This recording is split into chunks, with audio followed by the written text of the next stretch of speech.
Good evening, guys. My name is DeJuan. I'll be a server tonight. Welcome to Uncle Louie's Steakhouse. Our special tonight is our one and only Uncle Louie's Porterhouse. 22 ounces of pure, delicious, organic, farm right down the street, grass-fed beef. Cooked to perfection, the exact way you like it. Top it off with some portobello mushroom and caramelized onion. It's to die for. Listen here. That sounds good. Let me go ahead and get two. One for me and one for my beautiful lady here. It's our anniversary, Hey, baby, is there anything you would like? Yes, do you have any fine wine you could recommend? Actually, we have something just perfect for you guys. It's Uncle Louie's special Chardonnay, Lafayette de Louis. Sounds delicious. We'll take a bottle. Yes, let's get a bottle of that too. Hey guys, another Uncle Louie special ×2 with the Chardonnay. My goodness, DeJuan, you done sold 5 of them tonight so far. Man, you keep doing this, you're gonna make Uncle Louie very rich. You should consider making money for yourself. You ever thought about going into sales? You, my friend, would make a killing.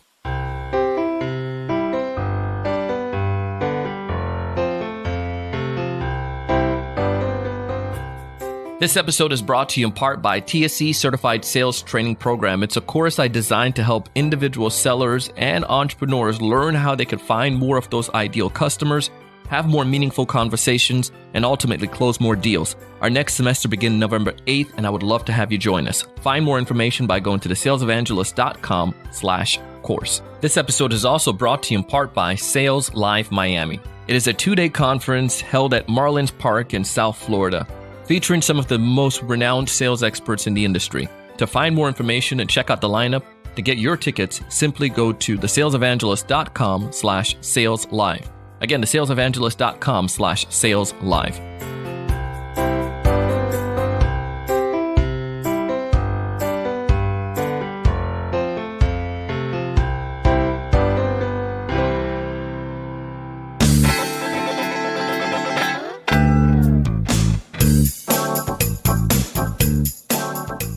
Hey, everyone. Welcome to another great episode of the Sales Evangelist Podcast. I'm your host, Donald Kelly, the Sales Evangelist, and I'm so excited for another great episode. I'm so excited to be here with you today.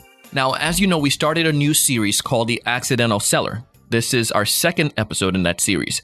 I read an article on HubSpot, and it said that 46% of sales professionals are accidental sellers. That means 4.14 million sales professionals in the United States fell into their careers. And that's an interesting stat. And I want to figure out why that's the case and how this happens. And if they're successful, what made them so successful? Can we replicate this? Can we take their advice, their strategies, and utilize it in our sales career? Today, we're featuring one of our past listeners named DeJuan Brown. He's an active member in our community and just an all-around stellar individual. Highly recommend you connect with him. But DeJuan didn't just jump into sales because it was something that he grew up passionate about. In fact, DeJuan's career choice was something way different, a whole other side of the spectrum. He actually wanted to be a chemist. A variety of things. I think the first memory I have of what I wanted to do growing up was to be a chemist. And the reason was simple enough. One Christmas, my uncle, who I love to this day, got me a chemistry set. And simple chemistry set, you mix a couple things and things turn color, or you might produce some smoke. But I thought that that's what chemistry was. And I thought that in order to do that full time, I needed to study chemistry and become a chemist. So that was the first thing. The second thing I said, I wanted to be a systems analyst because that same uncle has been a systems analyst at Guardian Life for like 36 years now. But I always wanted to follow in his footsteps when it came to computers and systems, and I had no idea what systems analyst did or what it meant, but I said that I wanted to be that. So those are probably the two biggest aspirations I had as far as career when I was younger. But you know how it goes, right? You have an idea, but then you go to college, and then all of a sudden you change that. You throw it out the window. DeJuan's no different. It wasn't quite what he expected. In college, I studied psychology and philosophy. So yeah, I studied both those. My plan was to double major in psychology and philosophy. And so I went really, really hard after those two topics. Why not chemistry or system analysis at that point? The difficulty probably of the two and how much math was involved in both, right? By the time the decision came around for me to start thinking about, okay, well, what am I really going to start studying? math had become a nemesis of mine, a huge nemesis. And so some of the advanced mathematics that were required for chemistry and some of the advanced mathematics that would be required for becoming a systems analyst dissuaded me quite aggressively, actually. It's like when I took a trigonometry class or something, and I forgot what it was, and they had some crap in there, calculus, and they had crap in there about logs. I'm like, what does a wilderness have to do with freaking math? Right. I realized right. log wasn't talking about trees. Yeah. Oddly enough, I encountered the exact same thing, progressing through the psychology major, because we ended up having to take statistics 1 and then advanced statistics. And here I am in psychology class at college thinking, like, where did all these numbers come from? Right. Mm-hmm. I thought psychology was all about words and mind and behavior. And all of a sudden, math rears its ugly head again. So there we are. Needless to say, DeJuan wasn't necessarily super passionate about psychology. But, sometimes we make a decision and we continue down that path. It's still some time before DeJuan actually fell into sales. But I was really curious to find out what his views of sales and salespeople were. Did he think it was sleazy? Did he think it was beneath him? Why not look at a career in sales? My view of sales and salespeople, I think primarily came, my dad started selling insurance in 1977. So I was 2 years old. And as I grew up, the relationship to sales and sellers and salespeople that I had was a really intimate one, right? It was my dad. And so I saw him, and in those days, you may know that selling insurance is way different than it is today, where most people pay their premiums online. Most people even sign up for policies online. Well, back then it was a door-to-door sport. And so my dad, I saw him, hours after hours upon hours going, door to door to get business, but then also to collect the premiums from the people. And so my idea of selling and salespeople was just super hard work. I saw that it was lucrative on the back end, but it was super hard work. And a lot of the people that were around did not want to see the salesperson, right? So my dad coming to the door, we'd see often curtains shake and then people disappearing into the new night that they've created by cutting the lights off and pretending they weren't home, right? So that was my introduction to what sales and salespeople were. Even though I saw him taking trip after trip every year for being in the top sales club, that work initially made me think, man, sales is super hard and salespeople are undesirable. This was a huge turnoff for DeJuan. Again, the money part did look exciting. It did sound cool, but it just wasn't worth it. He did not see himself becoming a sales professional at all. I absolutely did not see myself going into sales. There was a sense in which I wanted the reward that I saw my dad get every year. But at the end of the day, it was just like, it's just too much, right? And the perception of salespeople during those times, and maybe not so much change today, was really, really a bad stigma. And I didn't want to be associated with it. I mean, think about it. You probably have had similar thoughts, right? I feel we've all felt that way in some way, shape, or form about the whole sales career.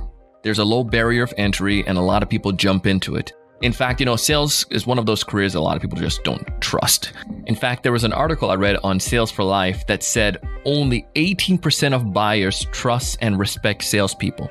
Ouch. And this is one of the ideas that impacted DeJuan so much.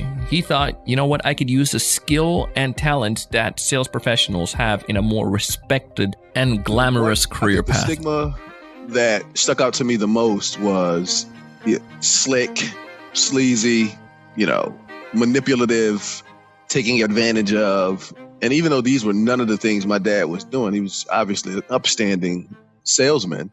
But that was the stigma of salespeople, because it came a lot of times from, used car salesmen, the salespeople that you saw on infomercials and TV and then various commercials. It was just always like this guy in a suit, maybe slick hair, maybe glasses, sometimes a pen, a pocket protector with some pens, and just really trying to do whatever possible to get the sale, whether it was honest or not.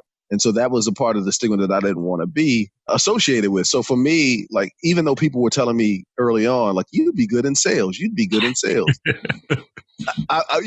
you think about the communication skills that you might have, and then you think about the persuasive ability that you might have. And all the while I'm thinking, what are some, looking at the division of good and bad uses of a talent.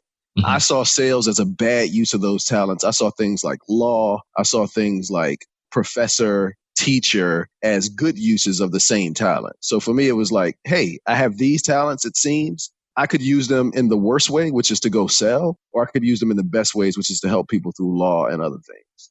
Dude, that is very insightful, man. That's it's interesting that you had that thought, and I think many of us have that same thing. And I also feel that because sales have this low barrier of entry to, you get all kinds of characters in it. But when you look at, I wanted to do a business/law degree. I did speech and debate in high school and fell in love with the whole political side of things. And that was admirable. That was respected. I was a lawyer, or I could have been a politician, or get my MBA and Juris Doctorate. And that is amazing. But selling software, come on, bro.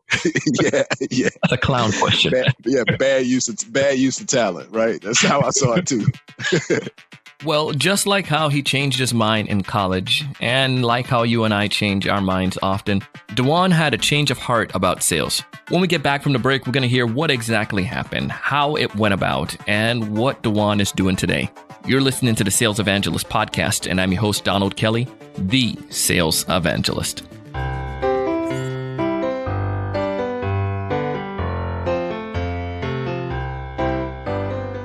I kind of got into sales by accident, but still yet not really. My family are Jamaicans, and we've been selling ever since I was a kid. So I knew I wanted to do something related to that. My friends, however, in college told me, you have a great personality, you should go into sales. And I did. Now, B2C selling was amazing. I made some pretty good money. But when I got into B2B selling, it was difficult. And no matter if you are an accidental seller or you want to do this since you were born, if you don't have the proper training, you're not going to succeed. So I didn't. Luckily, I got help. I had the passion, the drive. Now I knew exactly what to do, and I started to thrive. This is why I created TSE Certified Sales Training Program, because there are many of you just like me who didn't have the right training, but had a desire. TSE Certified Sales Training Program will teach you all of the fundamentals you need to really thrive and to be successful as a seller. Join our group coaching program. We would love to have you. Find all the details in the show notes, or go to thesalesevangelist.com/course. Again, thesalesevangelist.com/course. This episode is also brought to you in part by Audible. Audible has hundreds and thousands of titles of books for you to choose from fiction to how-to to sales books. One of the books I'm listening to right now is Sales Management Simplified by Mike Weinberg. I'm telling you, the book is amazing. I highly recommend you check it out. Get the book for free and also a 30-day free trial of Audible. Simply go to audibletrial.com/TSE. Again, audibletrial.com/TSE.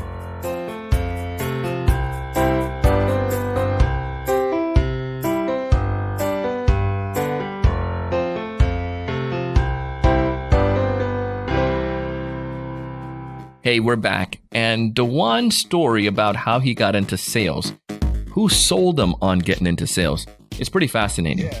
It started back when he was a server. 100% accidentally. I was in a position in life where I was what you would consider a journeyman, right? I was just moving from job to job, doing a variety of things. And I ended up waiting tables and bartending and being really good at it, right? I made a tremendous amount of money in that space. And I had friends who would, even then, still telling me, like, you really need to be. So right now you're selling drinks, you're selling appetizers, you're selling entrees and desserts, right? And you're doing a phenomenal job at it. What if you sold something that had more value, right? Like, you should think about that.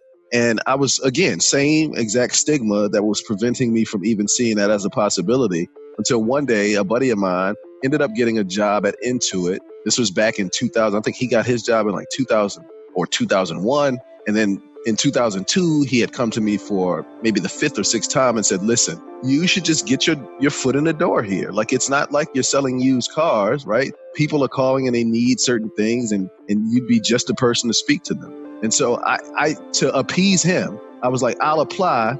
They won't give me the job. I have no experience, et cetera, et cetera. And so I apply, and lo and behold, I get called in for an interview. I go to the interview, apparently do well enough to get a part-time, like 16 hours a week job, entry level, very transactional sales. People are calling in at Intuit to order checks and supplies and forms. And I got that job. And that's how I fell into sales, right? And again, it was 100% transactional selling, but there were some aspects of it where you could actually stretch out and add enhancements to some of these orders. And I did that during that time better than anyone that was there. And then I actually fell in love with sort of the reward of it and the fact that I could do this and feel clean. Right. This is the first time that I thought about sales and clean sort of in the same sentence because of the experience that I was having at Intuit, where I felt good about serving people and yet it was lucrative and, and I'm selling. And I was just like, whoa, I didn't know that these two things, clean and selling, could exist in the same universe. And that's how I fell into sales. Now, even though he was doing well, the fact still remains the same. He had fears. He still had some concerns, had a little bit of trepidation about this whole sales path. I did have some fear around selling when I started. And most of the fear revolved around thinking that I had to push people, right? So I never wanted to be a pushy person. If someone says they want something, I want to make sure that they can get it. If they say that they don't want it, I really want to leave them alone. That was my attitude and thought process. And so I was really, really afraid in order to do well at this role, I'm going to have to push people and I'm going to have to convince people that they need things that they may or may not need. And I'm going to have to help people to change their minds about things that they don't really want to. And I'm going to just generate all sorts of buyer's remorse across the globe. Like that was really my thought process around it. And so I absolutely trepidation, absolutely fear that I was going to become something that I absolutely didn't want to become. Did that ever happen? That did not ever happen. Right?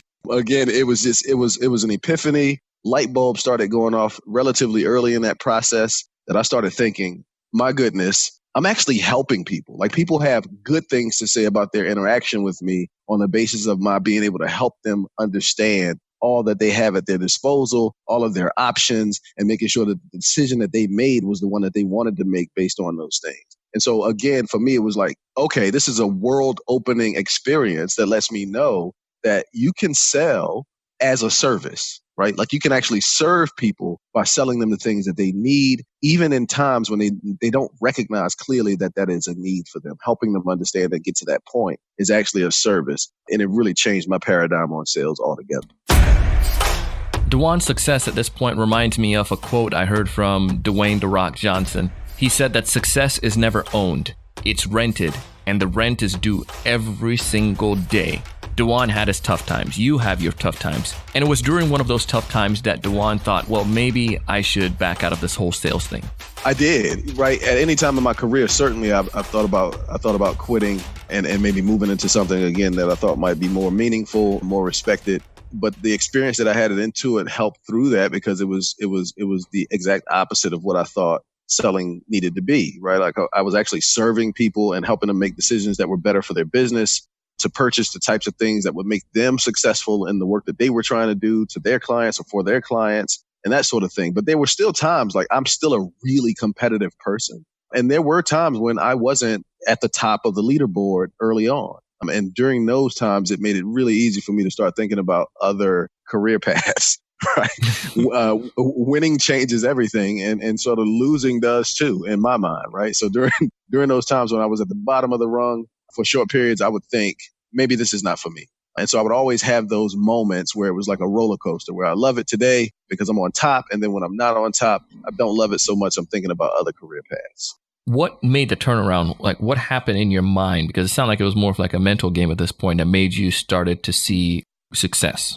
Yeah. So the mental change, the mental shift was an acceptance of the roller coaster. So for me, the main thing that happened in my mind, I think, and it happened through mentorship and other people really contributing to it, but ultimately just realizing that, yes, sales as a discipline is a roller coaster, right? There's no such thing as always up. There's no such thing as always positive. There's no such thing as every time you dial, someone picks up the phone, or every email you send, someone responds to. And just accepting that as normal in the life of a seller, day to day, you don't know exactly what you're going to get, but then understanding that if I control the inputs, then the outputs will eventually take care of themselves. And it may not be this month, it may not be this week, it may actually not even be this quarter, But if I continue to do the things that I know I have control over and do them well and do them consistently, then things will always work out in the end, right? And so that mindset shift actually shifted my attitude towards selling, my attitude toward the role that I had it into it, and ultimately my attitude toward life. That same mindset is what DeJuan applied not only to his personal life, but towards his business, and continued to help him to see success.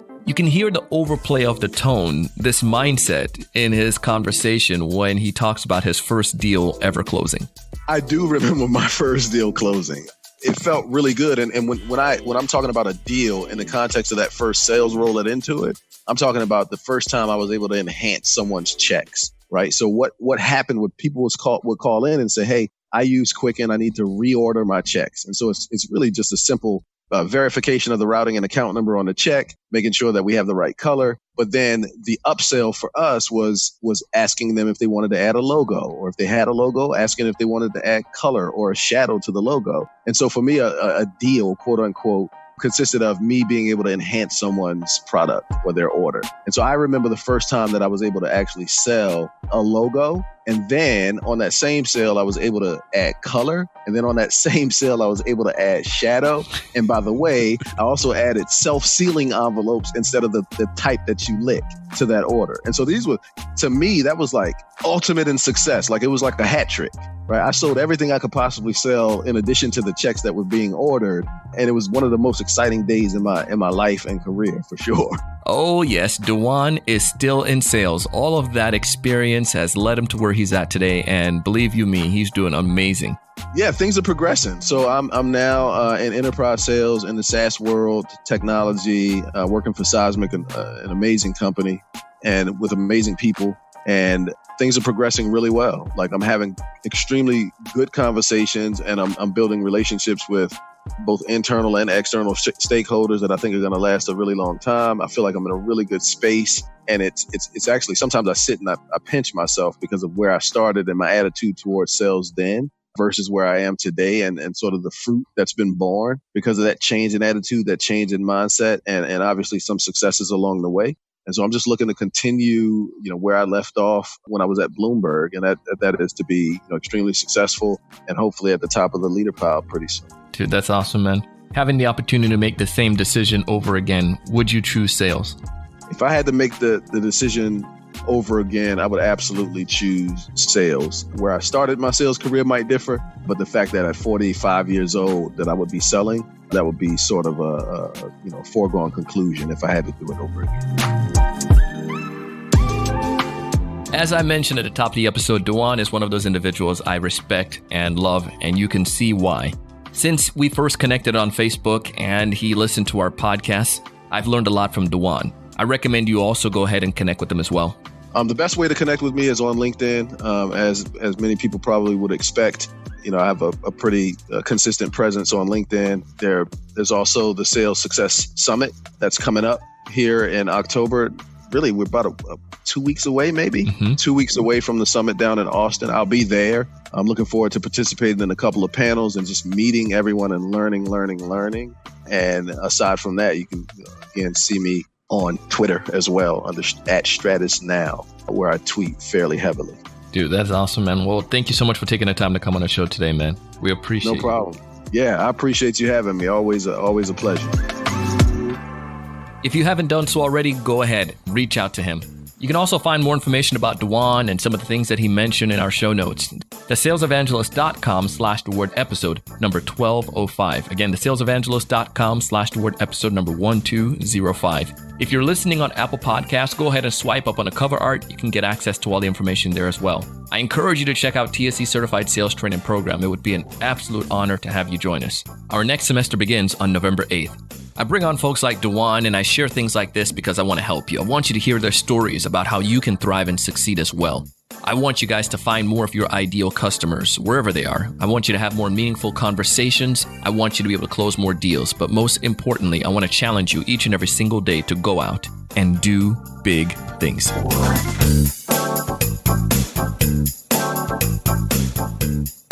Hey, I want to thank you so much for taking the time to listen to this episode today. And also, if you haven't done so already, I ask you to go ahead and hit subscribe.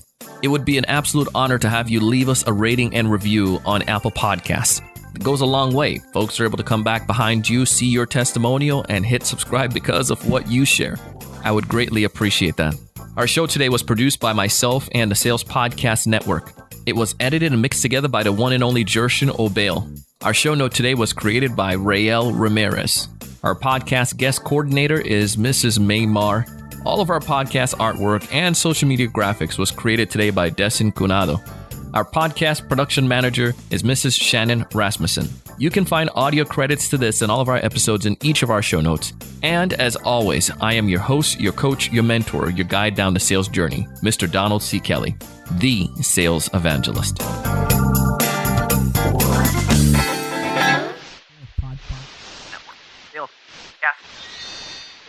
Sales Podcast Network.